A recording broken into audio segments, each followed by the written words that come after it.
দেখুন ওগুলো ওই পর্যায়ে যেতই না, তো জনরোষ যেটা তৈরি হয়েছে কখন হয়েছে, যখন সাধারণ মানুষ ওদেরকে খুঁজে পুলিশের হাতে তুলে দিল, তারপরে যখন পুলিশের হেফাজত থেকে যখন ছাড়িয়ে নিয়ে চলে যাচ্ছে, ফলে জনরোষ তৈরি হয়েছে।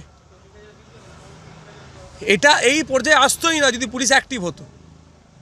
পুলিশ তো প্রথম খোঁজার চেষ্টা করেনি বা খুঁজে পায়নি, জনগণ সেটাকে উদ্ধার করে দিল, তারপরে পুলিশ ছেড়ে দিল। এখানে এই দায়ভার তো পুলিশকেই নিতে হবে, অন্যের গায়ে কোনোভাবেই চাপানো যাবে না।